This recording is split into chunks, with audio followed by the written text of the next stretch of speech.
Mes chers amis, comment vous dire? Cette phrase qui n'avait pas retenti depuis pas mal de temps me ramène aux sources et à la souche de ce que nous étions. Nous avons, depuis 2018, moi et Jeff, nous avons commencé comme ça, surtout avec les Gilets jaunes, mené un combat qui nous a semblé être juste économiquement pour nous Français. Nous avons, chacun de notre côté, gonflé la lutte vis-à-vis de cette inéquité que nous vivions à l'heure actuelle. Le temps a fait que, petit à petit, nous avons essayé de prêcher une certaine parole citoyenne, démocratie directe, etc., afin de rallier le plus grand nombre avec nous pour que nous puissions faire quelque chose. 6 ans se sont passés. Et malheureusement, nous n'avons réussi absolument rien de tout ça. La seule chose qui est une certitude, c'est que nous nous sommes rendus compte qu'il était énormément difficile de rassembler les gens. Non seulement il est difficile de rassembler les gens, mais en plus, à chaque étape que nous franchissons, nous créons systématiquement des personnes hostiles au projet que l'on met en place. Toutes ces années faisant, nous avons effectivement cumulé un nombre relativement conséquent de gens contre nos projets, qui l'ont fait savoir fortement sur différents supports Internet que l'on connaît tous. Je ne travaille pas seul. Depuis 6 ans que vous me voyez systématiquement sur différents réseaux, je suis accompagné d'une équipe. Alors certains ont changé entre-temps car nous avons eu des désaccords, nous n'avons pas réussi à nous mettre d'accord sur certains points et donc nous nous sommes séparés. Mais le noyau dur est resté. Le noyau dur, ce sont les gens que vous ne voyez jamais. Et qui pourtant, je peux vous le dire, toutes ces années ont travaillé énormément pour faire ce que nous sommes aujourd'hui. Je veux d'ailleurs en profiter pour saluer toutes les équipes que nous avons eues, même bien avant France Libre. Je pense à Champignon, je pense à Isabelle, je pense à Patou. Patou qui d'ailleurs était celle qui nous avait à l'époque créé le logo LDF.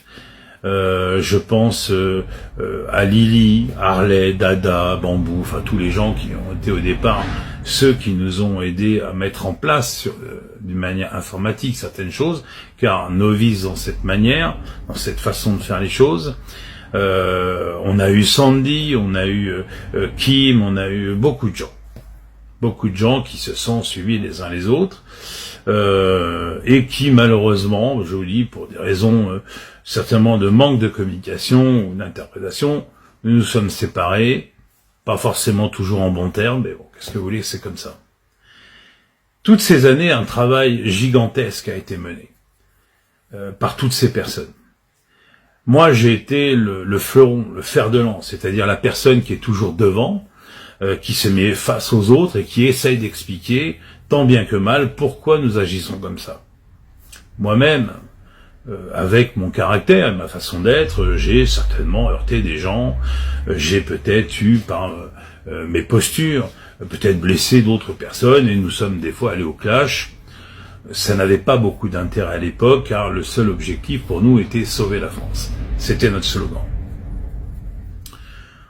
Aujourd'hui, 6 ans plus tard, je ne vous cache pas que moi j'ai une certaine lassitude, bien sûr, mais j'ai aussi surtout mon équipe derrière, qui en a franchement ras-le-bol. Nous subissons relativement beaucoup d'attaques. Alors, Vox Gallica, en l'occurrence, c'est le dernier en date, qui lui a été un petit peu la cerise sur le gâteau. Mais on va s'occuper de son cas, c'est pas le problème. Et tout ça fait que, si vous voulez, toutes ces personnes, soi-disant de bonne intention, en réalité, travaillent dans le système et ne font qu'une chose, c'est en fait démonter les gens qui essayent de se regrouper. C'est flagrant. En ce qui nous concerne, Et là, je parle en tant que président de la MVD. Je vous annonce officiellement que la MVD va être stoppée. Tous les papiers vont être réglés au niveau de la préfecture, donc on va tout arrêter, tout enlever. Nous allons fermer le compte bancaire. Bon, il n'y avait pas grand-chose, puisqu'il n'y a que moi et Paco qui avions payé une adhésion, donc il y a 40 €, donc vous voyez, ça va pas aller très très loin. Et nous ferons d'ailleurs don de ces 40 € aux portes de la solidarité comme il se doit. Mais nous allons absolument tout stopper. Nous allons laisser quelques groupes qui existent et qui appellent justement, par exemple, pour les élections de 2026, pour les municipales. Je vous dirais, allez suivre ces gens-là. S'ils peuvent vous donner un coup de main pour aller plus loin, c'est tant mieux.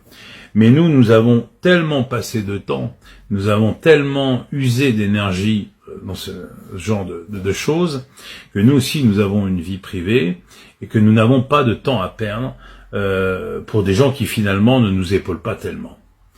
Il n'est pas nécessaire de venir m'envoyer des messages en me disant « oui, non, vous devez... » Non. Ce qui était nécessaire à faire, c'était avant. Voilà. À partir du moment où on a subi des attaques, il fallait vous rassembler et venir vers nous avant, pour nous montrer qu'effectivement, le travail que nous faisions n'était pas vain. Ça n'a pas été le cas. J'en profite d'ailleurs pour vous dire que les portes de la solidarité sont elles aussi sur la sellette. Je vous le dis très clairement. Parce que effectivement, comme j'ai fait plusieurs appels, j'ai expliqué que nous, tout seuls, nous ne pouvions pas tout faire. Ça n'est pas possible. Nous avons un nombre de bénéficiaires qui n'arrête pas de croître, mais ça me paraît tout à fait évident. Quand vous avez des organismes ou des groupes qui sont capables de vous donner un coup de main, les gens viennent tout naturellement vous demander, évidemment, de l'aide. Le problème, c'est que, justement, au niveau du staff, nous ne sommes pas assez. Nous ne sommes pas assez. Notre message, apparemment, ne porte pas assez.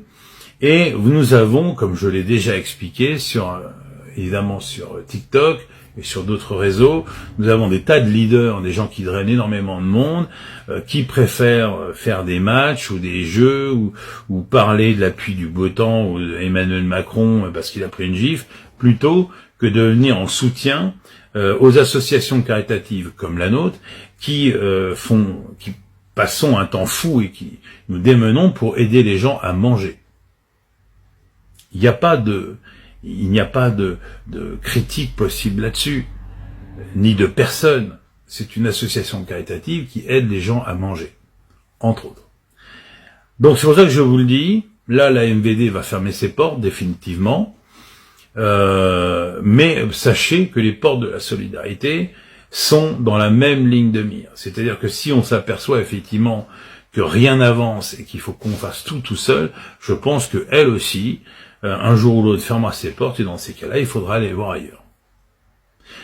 Je serai pour ma part présent comme ça, sur les réseaux, par-ci, par-là, mais évidemment, je n'aurai plus du tout l'occasion de parler de ce genre de choses ou de politique, où ce sera uniquement sur un débat ouvert, sur un live où je passerai, mais sachez qu'à partir de maintenant, évidemment, les choses vont être un petit peu différentes. Alors, on va rester présent le mardi soir avec Paco sur le live des portes de la solidarité, on essaiera de lui donner de la force, mais ça va s'arrêter là en ce qui me concerne. Voilà. Je vous souhaite à tous une bonne continuation. J'espère que l'expérience que nous avons eue sur TikTok avec toutes les équipes et le travail qu'on a fait pourra peut-être vous servir un jour. Je l'espère. Et si c'est pas le cas, on se reverra dans une autre vie. Merci à vous tous.